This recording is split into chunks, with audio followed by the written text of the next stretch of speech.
Hello all, welcome to MR story world. ఈ రోజు మన ఛానల్లో కొత్త సిరీస్ స్టార్ట్ చేస్తున్నాం భయ్య. యానిమ్ సిరీస్ పేరు వచ్చి హెల్స్ పారడైస్. ఈరోజు ఎపిసోడ్ 1 ఎక్స్ప్లెనేషన్. ఈ ఛానల్కి మీరు కొత్తగా వచ్చుంటే ఖచ్చితంగా వీడియోని లైక్ చేయండి, షేర్ చేయండి, ఛానల్ సబ్స్క్రైబ్ చేసుకోండి భయ్య. Total 13 episodes. ఈరోజు ఫస్ట్ ఎపిసోడ్ స్టార్ట్ అవుతుంది. ఇక ఫుల్ వీడియోలోకి వెళ్ళిపోతాం. ఓపెన్ చేస్తే గబిమరు మన హీరో పేరు. తనని మరణశిక్షకి విధిస్తారు. ఒక ముగ్గురు నాయకుల సమక్షంలో అతన్ని మోకాలు వేసి ఒకడు కత్తితో పదే పదే తన మెడ మీద నరుకుతూ ఉంటాడు. అయినా సరే మన హీరో చావుడు, ఆ మెడ తెగదు. ఒకేసారి గట్టిగా నరికినప్పుడు ఆ కత్తి విరిగిపోద్ది. అక్కడున్న వాళ్ళందరూ ఆశ్చర్యపోతారు, కానీ మన హీరోకి ఏమీ అవ్వదు. అప్పుడు గబిమరు ఇలా అనుకుంటాడు తన కోసం, ఎందుకు నేను ఇంకా బతికే ఉంటున్నాను? నేను చనిపోవాలని నిర్ణయించుకున్నానే. నాకు జీవితం మీద ఆశ లేదు. ఎందుకంటే నేను ఎంతో మందిని కిరాతకంగా చంపాను. వాళ్ళ రక్తాల మీద, వాళ్ళ ఎముకల మీద నడిచాను. అలాంటిది ఎందుకు నేను ఇంకా బతికే ఉంటున్నాను అనుకుంటూ ఉంటాడు. కట్ చేస్తే ఒక అమ్మాయి ఇంట్రడ్యూస్ అవుతుంది. ఆ అమ్మాయి పేరు యమాదా అసేమనా. తిను ఒక సగరి గ్రూప్ కి చెందింది అనమాట. తను ఎందుకు చనిపోవట్లేదు, అసలు ఏం జరుగుతుందని చెప్పి కొన్ని నోట్స్ రాస్తూ ఉంటుంది. అలా గబిమరుని కొన్నిసార్లు అడుగుతుంది, నువ్వు నీ నింజుత్సు పవర్ను ఉపయోగించవచ్చు కదంటే అందుకు గబిమరు అది అవసరమే లేదు, నేను చనిపోవాలనుకుంటున్నా కానీ ఎందుకు చనిపోవట్లేదు నాకు తెలియట్లేదు అని అంటాడు. దాని తర్వాత రోజు కూడా గబిమరుని ఒక కర్ర కట్టి నిప్పులలో తగలబెట్టి చంపుతామని చూస్తారు, కానీ ఆ మంటలు ఎంత మండినా సరే కానీ తను మాత్రం చావడు. ఆ మంటల్లోంచి కళ్ళు తెరిచి చూస్తాడు. అందరూ ఆశ్చర్యపోతారు. అయినా చనిపోలేదని చెప్పేసి ఆ అమ్మాయి కూడా బుక్ మీద రాసుకుంటుంది. అండ్ గబిమరుని ఒక సెలలో పెట్టి తన గతం గురించి అడిగితే గబిమరు, నా తల్లిదండ్రుల్ని నా విలేజ్ చీఫ్ నా కళ్ళ ముందే చంపేశాడు, కానీ అప్పుడు నేను చిన్నగా ఉంటుండే, నాకేమీ తెలియదు. అండ్ దాని తర్వాత నేను ఒక సైనికుడిగా ఎదిగాను. నాకు చంపడం తప్ప మరేమీ తెలియదు. నాకంటూ ఫీలింగ్స్, ఎమోషన్స్, ప్రేమ ఇలాంటివి ఏమీ ఉండవు. విలేజ్ చీఫ్ ఎవరిని చంపమంటే వాళ్ళని చంపి నేను డబ్బులు సంపాదిస్తూ ఉంటానని అంటాడు. అప్పుడు సగేరి ఆ అమ్మాయి అడుగుతుంది, మరెందుకు పట్టుబడ్డావంటే, నేను విలేజ్ చీఫ్ వాళ్ళకి విలేజ్ వదిలి వెళ్ళడం వల్ల పట్టుబడ్డాను. అక్కడ నిబంధనల ప్రకారం ఎవరు విలేజ్ విడిచి వెళ్ళకూడదని అంటాడు. కట్ చేస్తే మరొకసారి గబిమరుని చంపడానికి మూడోసారి ప్రయత్నిస్తారు. తనని ఒక చెక్క కట్టేసి తన 2 కాళ్ళు, ఒక కాలు ఒక దున్నకి, మరొక కాలు ఇంకొక దున్నకి కట్టేసి బలంగా వాటితో లాగాలని చూస్తారు. వాటిని బెదిరించగానే అవి 2 పరిగెడతాయి, కానీ అవి 2 వెంటనే వెనక్కి గట్టిగా గుద్దుకుని పడిపోతాయి. తనని ఏం చేయలేకపోతాయి. అది కూడా చూసి అందరూ ఆశ్చర్యపోతారు. తను ప్రశాంతంగా బుక్లో రాసుకుంటుంది, ఇలా కూడా చావలేదు అని చెప్పేసి. ఇంకా దున్నలు పంపుదాం అనుకుంటారు, కానీ అవి భయపడతాయి. దాని తర్వాత ఆ అమ్మాయి గబిమరుని ఎందుకు వెళ్ళిపోవాలనుకున్నావు అని అడిగితే అప్పుడు గబిమరు ఇలా చెప్తాడు, నేను విలేజ్ చీఫ్ యొక్క వాళ్ళ కూతుర్ని పెళ్లి చేసుకోవాల్సి వచ్చింది. తనేమో నా జీవితాన్ని చాలా గందరగోళం చేసేసింది. కుదురుగా వచ్చేవాడిని, కానీ ఏదో ఒక రూల్స్ పెడుతూ ఉండేది. నాకు అది నచ్చేది కాదు. సో నేను విలేజ్ వదిలి వెళ్దాం అనుకుని విలేజ్ చీఫ్ని అడిగితే తను చివరిగా ఒక మిషన్ చేయమన్నాడు. అది చేద్దామని వెళ్తే నన్ను నమ్మించి మోసం చేసి పట్టుకుని బంధించారని అంటాడు. కట్ చేస్తే ఆ అమ్మాయి యమాదా వేరే వ్యక్తితో మాట్లాడుతూ వెళ్తూ ఉంటుంది. తనతో ఇలా అడుగుతుంది, ఈ గబిమరు చెప్పేదంతా నిజమేనా అని చెప్పేసి. అందుకు ఆ వ్యక్తి ఎలా అంటాడు, ఏమో తెలియదు, కానీ గబిమరును పట్టుకున్నప్పుడు మాత్రం అతను ఊరికనే లొంగిపోలేదు. దగ్గర కిరాతకంగా అక్కడ ఒక 20 మందిని పైగా చంపేశాడు. దాని తర్వాత ఆయన పట్టుకోగలిగారని చెప్పేసి అంటారు. ఆ రోజు రాత్రి గబిమరుని బంధించి ఉంచి దాని తర్వాత రోజు మళ్ళీ తనను చంపడానికి ఆయిల్ పోసి తగలబెట్టేస్తారు. ఆ మంటల నుంచి తను నడుచుకుంటూ వస్తాడు తప్ప తనకేమీ కాదు. అందరూ చూసి షాక్ అవుతారు. ఇంకెలా చంపాలో ఎవరికి అర్థం కాదు. అయితే అప్పుడే యమదా ఇలా అంటుంది, తను చంపడానికి నేను అంత సిద్ధం చేసిన ఆయన్ని తీసుకుని రండి అని చెప్పి గబిమరుని తీసుకుని ఒక గుహ లోపలికి వెళ్తారు. అక్కడికి లోపలికి వెళ్ళి రూమ్ ఓపెన్ చేస్తే గబిమరు కొంచెం టెన్షన్ పడతాడు. అప్పుడు అందరూ నవ్వుతారు, ఈ రోజు నువ్వు ఎలాగైనా చనిపోతావు, అందులో డౌట్ లేదని చెప్పి. అప్పుడు యమాదా తన ఒక కత్తి తీస్తుంది, కటానా ఓపెన్ చేస్తుంది.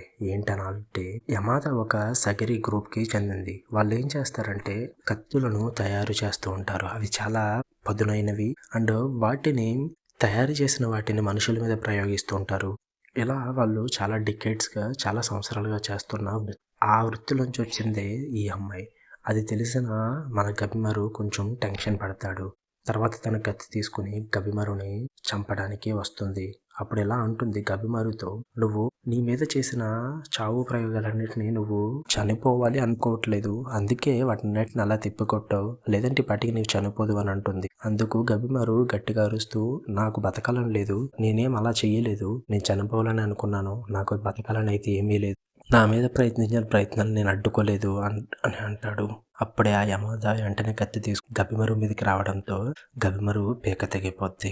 ఒక్కసారిగా గబిమరు అది ఊహించుకొని భయపడి కళ్ళు తెరిచి చూస్తే తన పేక తన దగ్గర ఉంటుంది. తను జస్ట్ భయపడ్డాడంతే. అప్పుడే యమద ఎలా అంటుంది, చూసావా, నీకు భయం తెలుసు, నీకు ఎమోషన్స్ తెలుసు, నువ్వు బతకాలనుకుంటున్నావు అని అంటుంది.